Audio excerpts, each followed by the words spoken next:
thoughts about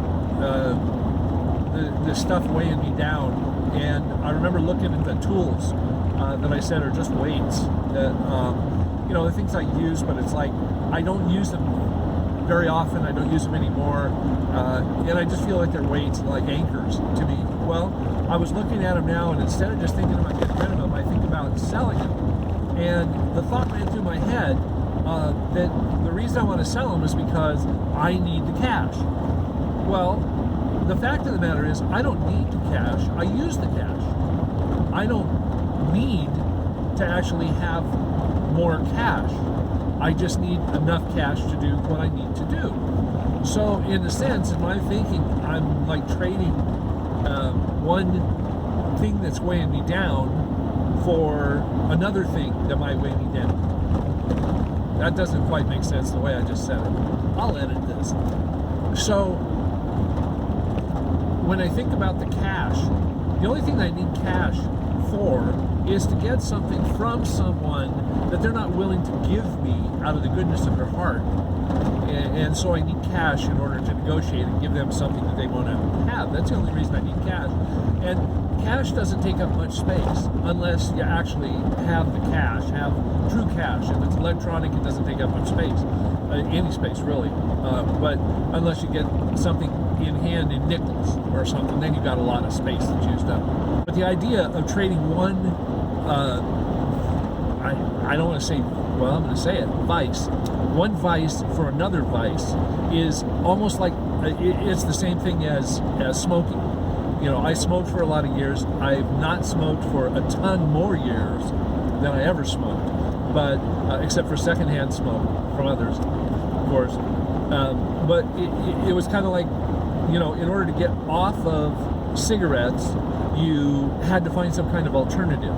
And, because they identify the addictive properties of cigarettes as nicotine, then you get the nicotine patches, and what they do is they try and wean you off of it so you no longer need the nicotine. I'm sure that's worked, but it's like trading one thing for another. It's saying that it's not a mental issue about an addiction that you have. So it's like finding a substitute. Well, if my substitute is going to be I need cash, then it's going to be the same thing as I need to keep this tool. I need this. And the fact of the matter is that we don't need cash. We use cash.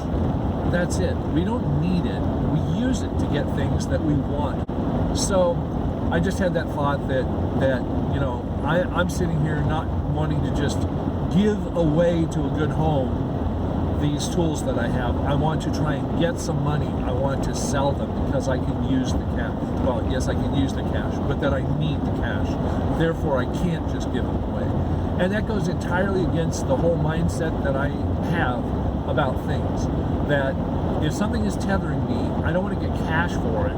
I want to get rid of it. And that's where you come to in one of the phases, one of the times of repeating the four steps that I elucidated to of visualizing and utilizing and monetizing never had anything to do with that. Last being excavating, and I can't remember the third one right now. So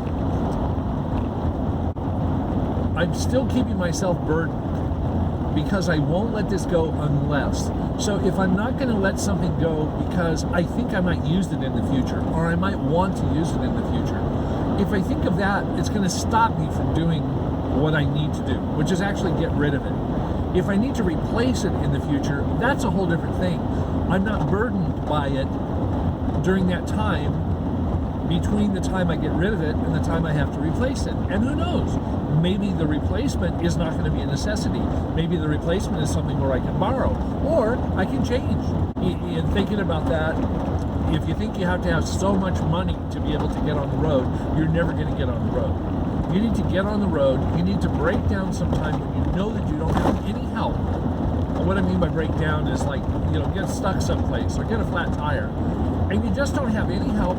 and see what happens, what transpires to help get you out of that situation. Either someone comes by the goodness of their heart, you find a way to deal with it yourself, then you determine there's something I always want to have.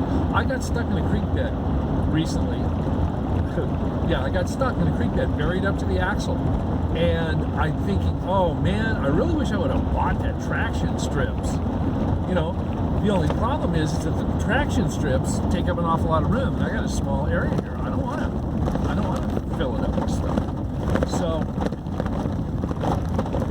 anyway, I made do.